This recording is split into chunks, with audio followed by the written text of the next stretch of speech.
Hey guys, welcome to our daily encounter. In 1 Corinthians chapter 12 and verses 4 through 6, it says, "Now there are varieties of gifts, but the same Spirit. There are varieties of ministries, and the same Lord. And there are varieties of workings, but the same God who works everything in every one." And so here the Apostle Paul is impressing upon the church at Corinth that yes, there are many different manifestations of the Spirit in these gifts and these ministries and these workings, but they all have their same source in God. And there's an allusion to the Trinity here. You have the gifts, but the same Spirit, the ministries, but the same Lord, and then the workings and the same God. And some see this as alluding to the Spirit, the Son, and the Father. But the main point here that the Apostle Paul is making is that there are these various things that are going on within the church, but they all have, excuse me, they all have one source. Now, the variety of gifts means that the abilities that God give us, and this is kind of the general gifting that God would give us that through the Holy Spirit that we have.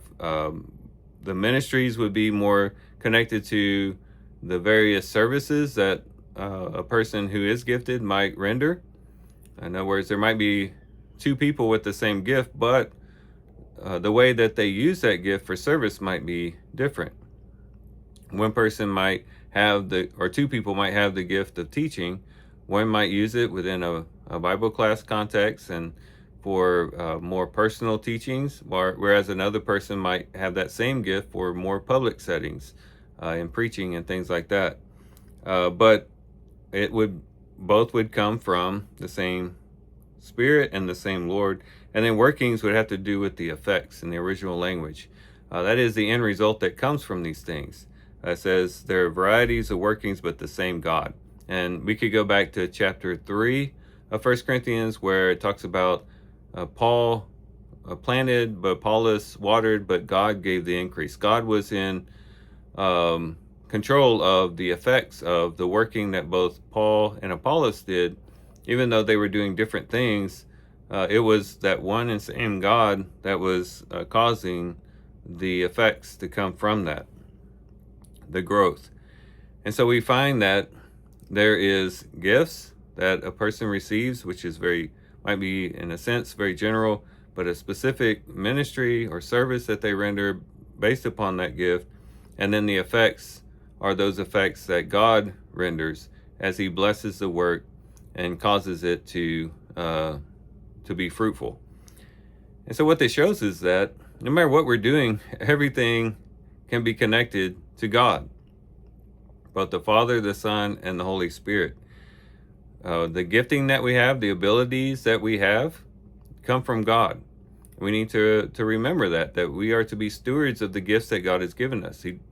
Oftentimes we just use these gifts maybe for personal gain, for personal use, and there might be a time and place for that. But ultimately, we should be using these gifts for the betterment of the church, for the edifying of the church, and doing the work of the kingdom. And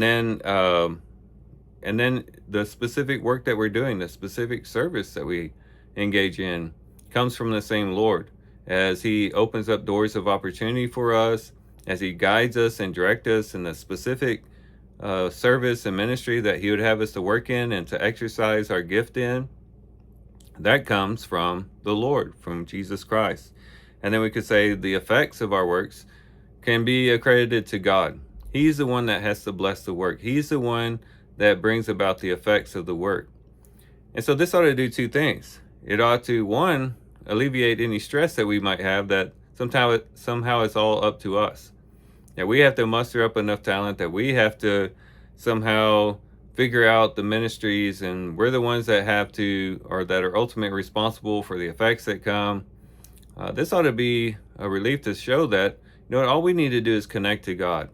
Be open, be humble, to have our hands ready to do his work, to have a heart willing and devoted to him, and let him do the work. And we leave that up to him, both to gift us to point us in the right service and also to bring about the effects. But this also ought to humble us to say that, when it's all said and done, even if we have the most successful ministry, if we bring thousands of people to Christ, if we do the most wonderful works, those works and the effects of those works really just have the source in God. And he gets the credit. He's the one that gifted us. He's the one that put us into the service. And he's the one that wrought the effects of that service. And so he gets the credit. So this is a very important section of scriptures. To find that it is God who is working through us. And we just submit to him. We trust in him. We prayerfully follow him. And trust that he is going to gift us. He is going to put us in the right service. And he is going to bring about the desired effects that would come from that service. And that should help us to have the proper perspective when it comes to doing the work of the kingdom. So here's some things we can reflect on and think about as we do our reading today. With that, guys, I do thank you for watching the video today. Hope you guys have a great day. Love you guys. God bless.